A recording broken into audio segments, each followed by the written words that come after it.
অভ্যাস। অনেক ওস্তাদের থেকেছে, ওস্তাদ থেকে প্রভাবিত হয় অনেকে। আলহামদুলিল্লাহ জীবনে জর্দা মুখে যায়নি, পানটাও হয় 25 বছর আগে ছেড়ে দিয়েছে আলহামদুলিল্লাহ, সেটা আল্লাহ পাক তৌফিক দিয়েছেন। সাদা পান ও মিষ্টি পান আমাদের দেশে খাওয়া অভ্যাস, মানে অনেকে বাধ্য করে খাওয়ার জন্য। মনে করে এই দেশে যেমন কোন মেহমান আসলে একটু গাহুয়া খেজুর দিতেই হবে, আর আমাদের দেশে একটা পানের খিলি দিতেই হবে। ইদানিং চাটা শুরু হলো, আগে তো চা ছিল না, তখন পান দিয়ে মেহমান বিদায়, হালকা মেহমান পান দিয়ে বিদায়। খবরদার না। আর জর্দা খবরদার দেবেন না আপনি। জর্দা মেহমান যদি জর্দা খাওয়া মেহমান হয় তবুও দেবেন না, যদি পান দিতেও হয়। আর যদি বলে জর্দা নেই, আমরা জর্দা রাখি না। কি বলবেন? জর্দা আমরা রাখি না, যদি আপনার প্রয়োজন হয় তো দোকানপাট আছে, খোঁজ করে না। আমার আব্বা যখন জন মজুর করতেন, তো আমাদের দেশের মজুরগুলি খাওয়া মজুর হইতো। তো খাওয়া মজুর, খাওয়া দাওয়া তো দেওয়া হইতো, তারপরে আবার বিড়ি সিগারেট, আমার ছোট ছোট বাচ্চা তখন নাবালক 12-13 বছরের, ওই জন মজুরগুলি বলতো যে বিড়ি সিগারেট নিয়ে আমরা তো বিড়ি খাই। আব্বাকে গিয়ে বলতাম, আমরা কি জানি, 10 বছরের ছেলে, বলতাম যাও ওই জন পাইট গুলিকে বলে দাও যে বিড়ি সিগারেট নাই, আমাদের বাড়িতে কাজ করলে বিড়ি সিগারেট ওসব পাওয়া যাবে না। বিড়ি সিগারেট বাদ দিয়ে খাবার খাবে, রুটি খাবে, ভাত খাবে, ওগুলি আছে, কিন্তু বিড়ি সিগারেট নাই। তো মেহমান আপনার বাড়ি আসবে আর জর্দা খোঁজ করবে। বিয়ের যে বরযাত্রী আমাদের দেশে আসে, কি করি তাদেরকে স্পেশাল তাদের জন্য জর্দা রাখা আছে। কেন হারাম? কেন জর্দা পেশ করবেন? হারাম দিয়ে আপ্যায়ন করবেন আপনি? জর্দা রাখবেন না, বিড়ি রাখবেন না, সিগারেট রাখবেন না, যার লাগবে কষ্ট করুক, তারপরে ওকে দোকান দেখিয়ে দিবেন, ওটাও কোনার জন্য সাহায্য করা হলে। খুঁজে জানেন, জানি না কোথায় দোকান আছে, খুঁজেন, একটু হয়রান হোক ভালো করে।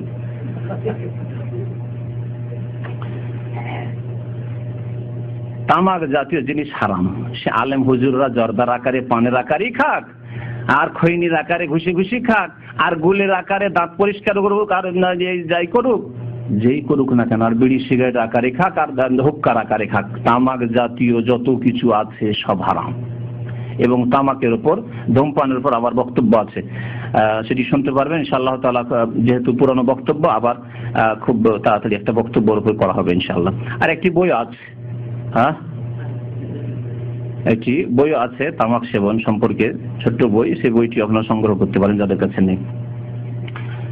ইমাম বুখারী রাহমাতুল্লাহ আলাইহির স্মৃতি শক্তি এত প্রখর ছিল, তার স্মৃতি শক্তি, যে ইমাম বুখারী রাহমাতুল্লাহ আলাইহির 3 লক্ষ হাদিস মুখস্থ ছিল, কোরআনের মতো মুখস্থ ছিল। আর 3 লক্ষ হাদিস মুখস্থর মতো ছিল। মুখস্থ এবং মুখস্থর মততে পার্থক্য আছে না? আমরা মুখস্থ রাখি, কিছু আছে এরকম যে মুখস্থ আছে, শুনিয়ে দিতে পারবো, আর কিছু আছে শোনাতে পারবো না, কিন্তু কেউ যদি শোনায় আর ভুল করে তো ভুল ধরে নিতে পারবো। আমার ছেলেগুলি হাফেজ হয়েছে, ওরা পড়ে আমার পুরো কোরআন, মানে হেফজখানাতে ভর্তি হয়ে হেফজ না করলেও তারা যদি কোথাও থেকে ভুল পড়ে অবশ্যই ভুল ধরে দিতে পারবো। তারা ভুল করলে টের পাচ্ছে না কোথাও ভুল করছে, কিন্তু আমি অবশ্যই ধরে দিতে পারবো যে এই জায়গায় ভুল করছে, একটি কলমা শব্দ ছুটে যাচ্ছে, বা শব্দ অন্য শব্দে পাল্টিয়ে যাচ্ছে, অথবা কোনো বাক্য জুমলা ছুটে যাচ্ছে, বা আয়াত গ্যাপ হয়ে যাচ্ছে, অবশ্যই ধরে দিতে পারবো। এটা হচ্ছে কি হেফজের মতো, হেফজ নয় কিন্তু হেফজের মতো, মুখস্থের মতো। কিন্তু আমাকে যদি বলেন যে একদিক থেকে আপনি কোরআন শোনান, হইতে পারবো না, তার জন্য মোরাজিয়া মেহনতের প্রয়োজন রয়েছে। কিন্তু হাফেজ হয়ে যদি আমার সামনে শোনায়, তার ভুল হয়ে দিতে পারবো। তো ইমাম বুখারী রাহমাতুল্লাহ আলাইহির হাদিস মুখস্থ ছিল 2 রকম। 3 লক্ষ হাদিস মুখস্থ ছিল কোরআনে কারীমের মতো, মুখস্থ শোনাতে পারতেন তিনি।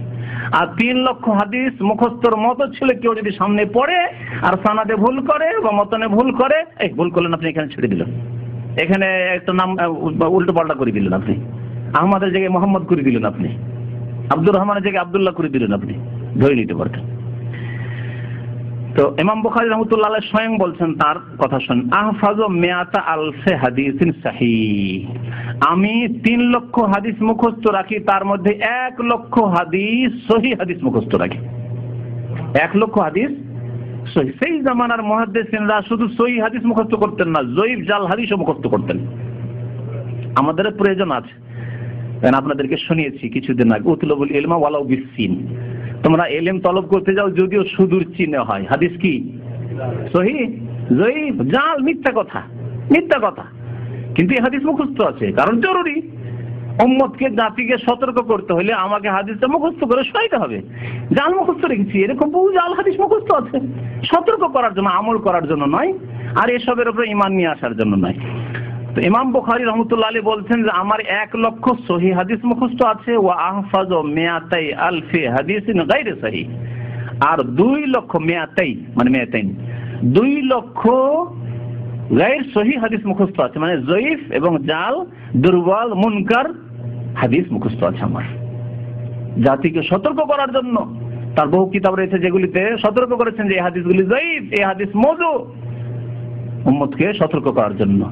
তাহলে ভালো জানতে হবে, মন্দ জানতে হবে। যেমন আপনাকে উদাহরণ দিই, আকীদার ক্ষেত্রে আপনি যেমন জানবেন তা'বুদুল্লাহ ওয়ালা তুশরিকু বিহি শাইআ, একমাত্র আল্লাহর ইবাদত বন্দেগী করবেন, তার মানে 5 ওয়াক্ত নামাজ পড়বেন, এক আল্লাহকে ডাকবেন, এক আল্লাহর কাছে দোয়া করবেন, এক আল্লাহর কাছে সন্তান সন্ততি চাইবেন, এক আল্লাহর কাছে রোগের আরোগ্য চাইবেন, ঠিক না? এটা হচ্ছে ভালো কথা। খারাপ কথা কি? আল্লাহর সাথে শিরক করা, মাজারে সিজদা করবেন না, মাজারে আবার খাসি জবাই করতে, মুরগ জবাই করতে যাবেন না, মাজারে চাদর চড়াইতে যাবেন না, মাজারে ওরসের মেলায় যাবেন না, মাজারে গিয়ে আপনি মনে করবেন ওখানে ছেলে পাওয়া যায়, মেয়ে পাওয়া যায়, ওখানে গেলে রোগ ভালো হয়, ওখানকার মাটি নিয়ে আসলে বরকত হাসিল হয়, এসব শিরকি আকীদা রাখবেন না। এগুলি কি? খারাপ। কি জন্য খারাপ বললাম? বাঁচার জন্য, বাঁচবেন, আপনাকে সতর্ক সাবধান করার জন্য। আল্লাহ পাক ওই বলেছেন ওয়াবুদুল্লাহ ওয়ালা তুশরিকু বিহি শাইআ, একমাত্র আল্লাহর ইবাদত করো, আল্লাহর সাথে শরীক করিও না, দেবী দেবতার কাছে যেও না, প্রতিমা পুতুলে মন্দিরেও যেও না, আর মাজারে গিয়েও শিরক কুফরি করিও না। তো সহিও জানতে হবে, জয়ীফও জানতে হবে। সাধারণ মানুষকে প্রথম সহি জানতে হবে, কারণ যেটা করণীয় সেটা অবশ্যই আপনাকে জানতে হবে। তারপরে জয়ীফ জাল সম্পর্কে যতটা আপনি জানতে পারেন বাঁচার জন্য, নিজেকে বাঁচার জন্য, নিজের পরিবারকে বাঁচানোর জন্য, আর যাদেরকে আপনি দাওয়াত দিতে পারেন তাদেরকে বাঁচানোর জন্য।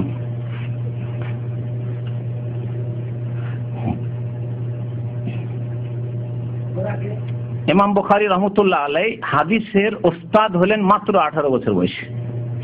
18 বছর বয়সে অনেকের দাড়ি মোচো গজায় না, তাই না? এই 18 বছর বয়সে তিনি হাদিসের পণ্ডিত হয়ে হাদিসের দর্স তাদরিস করা শুরু করলেন, হাদিসের শিক্ষক হলেন তিনি। ইমাম বুখারী রাহমাতুল্লাহ আলাইহি বড় দিনদার পরহেজগার ছিলেন। ইমাম বুখারী রাহমাতুল্লাহ আলাইহি স্বয়ং বলছেন, ইন্নী লা আরজু আন আলকাল্লাহ ওয়া লা ইউহাসিবুনি বিআন্নী ইগতাবতু আহাদান।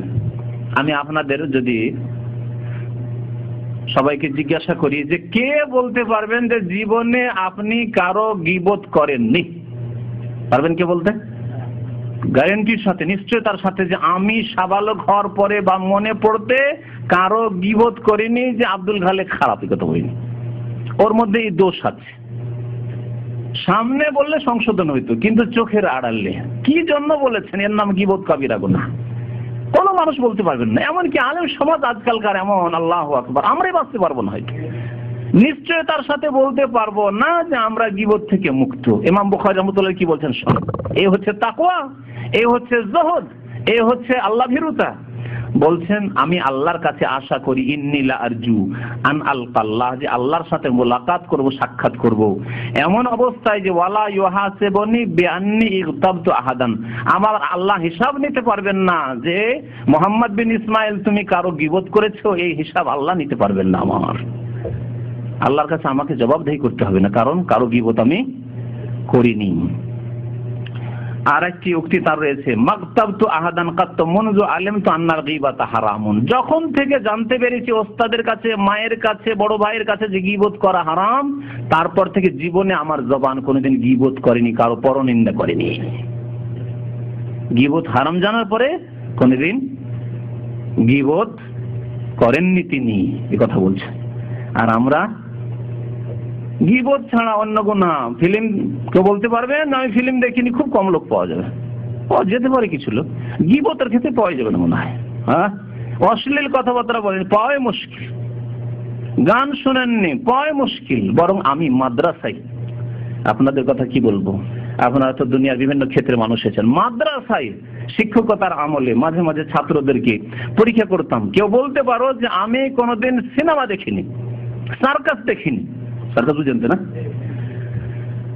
একটি দুটি মাত্র ছেলে পাওয়া গেছে যেইভাবে হোক, কোনো সঙ্গীর সাথে লেগে চলে যাওয়া হোক, কোনো ভাইয়ের সাথে লেগে গিয়ে হোক, কোনোভাবে হোক, বা মাদ্রাসা আসার আগে হোক, মাদ্রাসা ছুটিতে গিয়ে হোক, কেউ না কেউ সিনেমায় ঢুকে গেছে, কেউ সার্কাসে ঢুকেছে,